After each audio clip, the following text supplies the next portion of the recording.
Hey guys, my name's Alex and welcome to Devlog 4. So today we're going to be primarily talking about archery and ranged combat.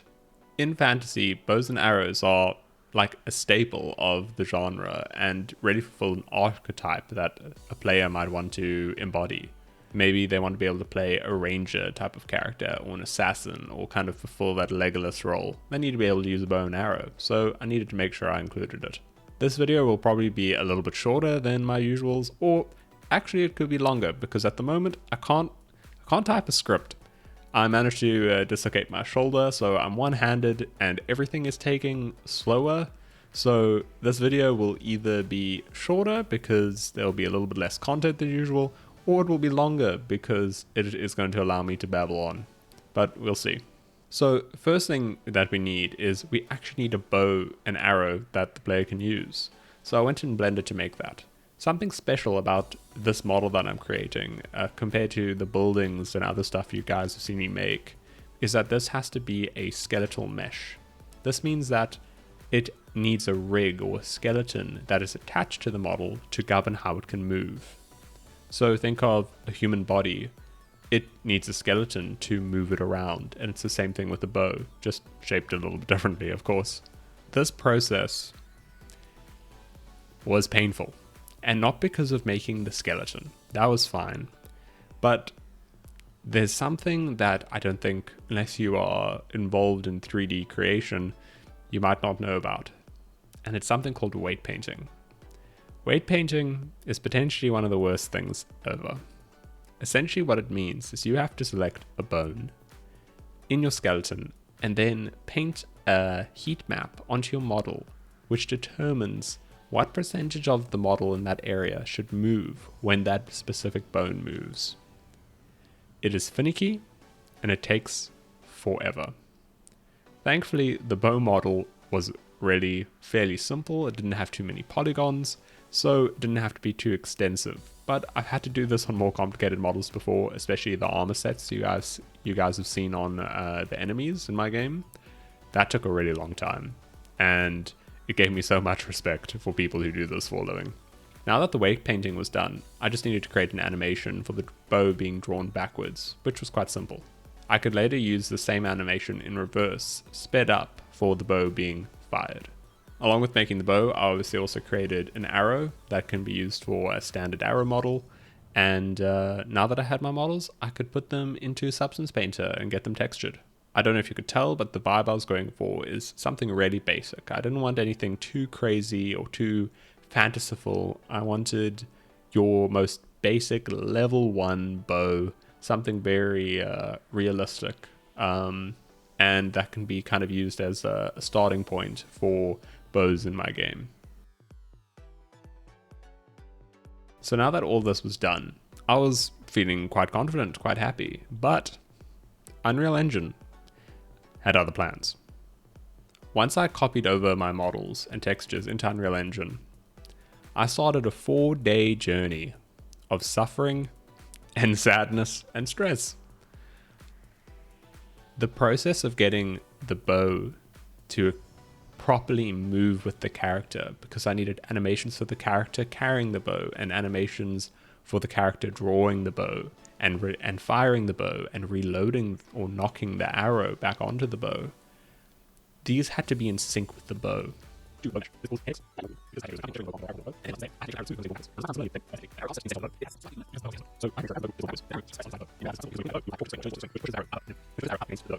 make sure that looked smooth and realistic. Working this out took so long and was so much effort and was a real struggle. I don't know if there's a better way to do it. Maybe someone else knows a more efficient way, but personally for me, this was the best way I could find out how to get it to work, and I don't envy anyone who has to put a bow into their video game because it's more complicated than you'd think. Now that this was done, I had a successful animation for the bow being drawn, which was great. And along with this, the animation for the bow knocking an arrow was done, and also the player walking around with the bow. There had to be a custom animation for that to make it look good, and that was also completed. So I was feeling pretty good. But now we needed the bow to actually shoot the arrow. The way I did this was essentially that when the bow release animation completes, I assign velocity to the arrow and it shoots. It's a little bit more complicated than that, but that's essentially what happens to achieve the result we're looking for. But an arrow is unique because it will shoot as fast as the bow allows it to. So the more drawn the bow, the faster the arrow will shoot and the further it will go. And to make a bow feel like a bow, I had to take that into consideration. So essentially what I did is I adapted and modified how much velocity the arrow was given based on how long the draw animation had been playing. Obviously up to a certain point. At full draw, it would reach a maximum. This way, if the player releases an arrow early, it won't go as far and it will arc down more, which is realistic. I use the same technique to determine how much damage an arrow should do to an enemy. So basically, the more drawn the bow is, the more damage it'll do, which again makes more sense because there's more penetrative power behind the arrow when it hits the target. So now I had a perfectly functional bow for my game. It responded exactly how a bow should in real life. You could draw it back, you could release it. If you release it early, it wasn't as effective, but you could shoot it a little bit faster. And yeah, I was really, really happy with it, or I am really happy with it. I'm sure I'll probably make a bunch of iterations on it in the future. There will probably be some changes somewhere along the line, but for now, I think it's great. One thing I did want to add though was I was playing with making it a little bit more fanciful, and I decided to create some special arrows, or at least a special arrow for now, and I'll create a bunch more in the future. So essentially I thought it would be kind of cool that a player might be able to craft or find unique arrows in the world, and they would have different effects when they're fired. And the one I wanted to start off with was an ice arrow. Essentially what I wanted was this to be a special arrow that could be used, and it did much less damage to the target when it hit them, but it also froze them in place. Unfortunately, because I came up with this idea after I dislocated my shoulder, there was no way I could really create a proper 3D model for a unique ice arrow, at least for now. In the future, I definitely will. So for now, what I did was I just made the fletchers of the ice arrows a light blue instead of a red, just to create some visual difference. Once I had done this, I implemented a state in my AI called frozen. Essentially, it would prevent them from moving and lock them into their current animation so that they didn't go anywhere, and this could be used for other features in the future. Once this was done, I just made sure that when the arrow hit the enemy target, they were told to enter the state of frozen, which is a little bit more complicated than I'm explaining. AI trees or behavior trees are a little bit involved, and I'm not going to get into it that much in this video, but that's the basics of it. So now that the functionality was working and when the arrow hit the enemy, they would freeze, I wanted to also create some effects. I needed to make sure that the enemy actually looked like they were frozen in ice. And the way I was going to do this is basically by making a unique ice overlay material to cover the enemy character with, and then also making a particle effect for when the arrow hits the target. Thankfully, I've already been working on my magic system, and there is some ice involved in that, and so I already had this material pre-made. Otherwise, it would have been really hard to do with one hand, but essentially the way it works is it's a semi-transparent material with a few underlying textures to give it a little bit more depth and texture to it.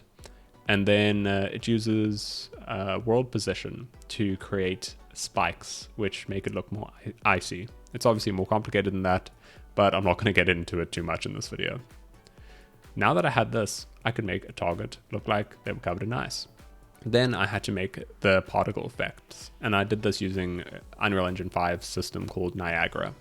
Thankfully, I'm also quite experienced with this already. I've messed around with it quite a lot, and I've made a lot of effects in the past. So it wasn't too challenging. I could quickly piece something together, create some particles that flashed, and assign it a nice cool blue color to make it look like ice and snow. Now, piecing all of these components together, I could assign the ice material to the enemy, and I could trigger my Niagara particle effect when the arrow hits the target. And this is the final result. I think it's pretty cool, and obviously it's still in a very early phase, but I'm really excited to build on it and also add a bunch of new arrow types. And if you guys have any ideas about different arrow types you'd like to see in a game, please let me know down in the comments. Obviously, I'm always looking for ideas, and if you guys have any, I'd be really excited to hear them. But yeah, for now, that's the end of the video. If you made it this far, thanks so much, and thank you very much for the support. I hope you enjoyed it, and I'll hopefully see you in the next video, and hopefully it won't take so long to come out next time, because I might have another hand to use. But yeah, thanks again, and if you enjoyed the video, please like and subscribe. It really helps and it means a lot. And if you have any thoughts or feelings or opinions that you want to voice, let me know down in the comments.